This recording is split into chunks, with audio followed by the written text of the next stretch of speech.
നമുക്ക് കിട്ടിയ വാല്യൂ എക്സിന്റെ വാല്യൂ 5 ആണോ? എന്ത് ചെയ്യും? നമ്മൾ തിരിച്ച് ചോദ്യത്തിലേക്ക് ഈ എക്സിന്റെ വാല്യൂ കൊടുത്തു നോക്കുക. എത്രയാണ്? 2 into 5 minus 3 is equal to 5 plus 2. 5 into 2, 10 minus 3 is equal to 7. 10 minus 3 is 7.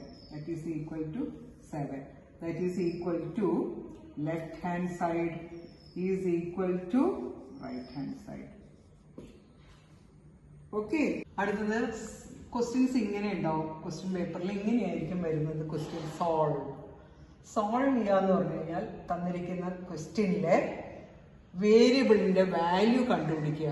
Which satisfies left hand side is equal to right hand side. അതായത് which satisfies find the value of x to satisfy this equation. That means എക്സിന്റെ value കണ്ടുപിടിച്ച് കഴിഞ്ഞാൽ നമ്മൾ ഈ ക്വസ്റ്റ്യനിൽ എക്സിന്റെ ആ കിട്ടിയ വാല്യൂ സബ്സ്റ്റിറ്റ്യൂട്ട് ചെയ്താൽ left hand side should be equal to right hand side. അപ്പോൾ ഈ 4 ക്വസ്റ്റ്യൻ, അതായത് എല്ലാവരും ശ്രദ്ധിച്ച് വേണമെങ്കിൽ പുസ്തകത്തിൽ എഴുതിയെടുത്തോളൂ.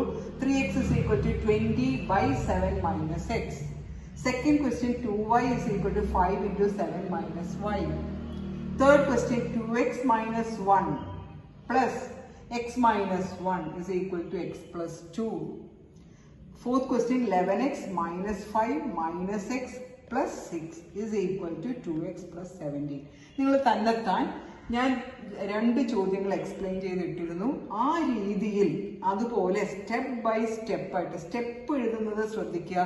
നെഗറ്റീവ് സൈനിനെ ശ്രദ്ധിക്കുക. പോസിറ്റീവ് സൈനിനെ ശ്രദ്ധിച്ചില്ലെങ്കിലും സാരമില്ല. പക്ഷെ പോസിറ്റീവ് സൈനിനെ ശ്രദ്ധിക്കേണ്ടത് എപ്പോഴാണ്? ലെഫ്റ്റ് ഹാൻഡ് സൈഡിൽ നിന്ന് റൈറ്റ് ഹാൻഡ് സൈഡിലേക്ക് വരുമ്പോഴും റൈറ്റ് ഹാൻഡ് സൈഡിൽ നിന്ന് ലെഫ്റ്റ് ഹാൻഡ് സൈഡിലേക്ക് പോകുമ്പോഴും sign will change.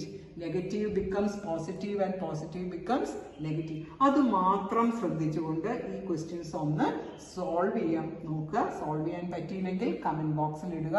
ഞാനത് സോൾവ് ചെയ്തിടാം.